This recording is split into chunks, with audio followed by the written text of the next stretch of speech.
बहुत समय पहले पहाड़ियों और घने जंगलों से घिरे एक सुंदर गांव में मोहन नाम का एक गरीब किसान रहता था। मोहन अपनी पत्नी गीता और बेटे छोटू के साथ एक छोटी सी झोपड़ी में रहता था। वो बहुत मेहनती था, लेकिन उसकी किस्मत हमेशा उसका साथ नहीं देती थी। सुबह सूरज निकलने से पहले वो खेतों में चला जाता और देर शाम तक काम करता। फिर भी उसकी फसल कभी सूखे से खराब हो जाती तो कभी बाढ़ से बर्बाद हो जाती। गांव के कई लोग उसकी गरीबी का मजाक उड़ाते थे, लेकिन मोहन कभी किसी से शिकायत नहीं करता था। एक दिन मोहन खेत में काम कर रहा था, तभी एक बूढ़ा साधु वहां आया। साधु बहुत थका हुआ लग रहा था। साधु ने पूछा, बेटा, क्या मुझे थोड़ा पानी मिल सकता है? मोहन ने तुरंत अपना पानी का घड़ा आगे बढ़ा दिया। महाराज, मेरे पास खाने को भी थोड़ा सा खाना है। आप चाहें तो खा लीजिए। आपको देखकर लग रहा है आप बहुत दिनों से भूखे होंगे। कृपा करके ये खाना ग्रहण करें। मुझे बड़ी खुशी होगी।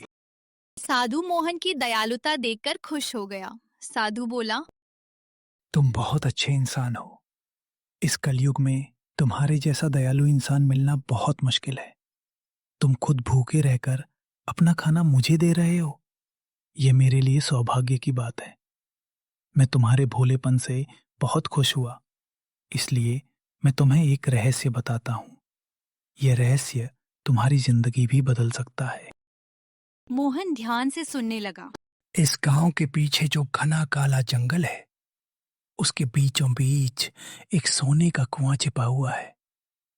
लेकिन याद रखना, वो कुआं केवल सच्चे और ईमानदार लोगों को अपना खजाना देता है। इतना कहकर साधु वहां से चला गया।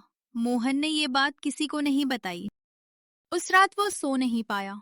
उसके मन में बार बार वही बात घूम रही थी। क्या सचमुच कोई सोने का कुआं हो सकता है? क्या मुझे उस साधु की बात पर विश्वास करना चाहिए? महाराज बड़े ज्ञानी बाबा थे, सच ही बोल रहे होंगे। अगली सुबह का सूरज उदय हुआ।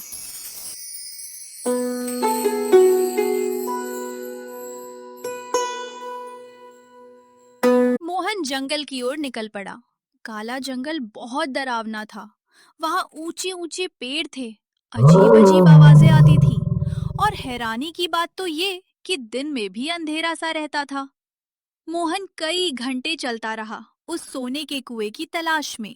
फिर अचानक उसे एक चमक दिखाई दी।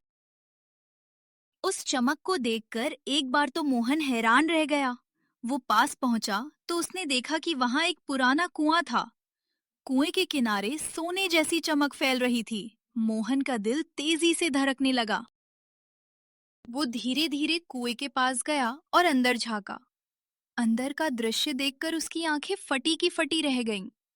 ऐसा अद्भुत दृश्य उसने पहले कभी नहीं देखा था। कुएं के अंदर हजारों सोने के सिक्के चमक रहे थे।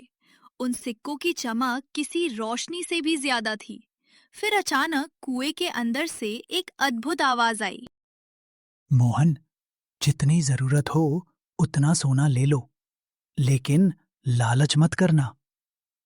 लालच का परिणाम गलत होगा। मोहन डर गया। उसने इधर उधर देखा, लेकिन वहां कोई नहीं था। वह सोचने लगा, ये आवाज कहां से आ रही है और मेरा नाम कैसे पुकारा जा रहा है? मैं इस कुएं का रक्षक हूं। याद रखना, जो लालच करता है वह सब कुछ खो देता है। जितनी तुम्हें जरूरत हो, तुम इतने सिक्के यहां से उठा सकते हो। मोहन बहुत ही ईमानदार और मेहनती व्यक्ति था।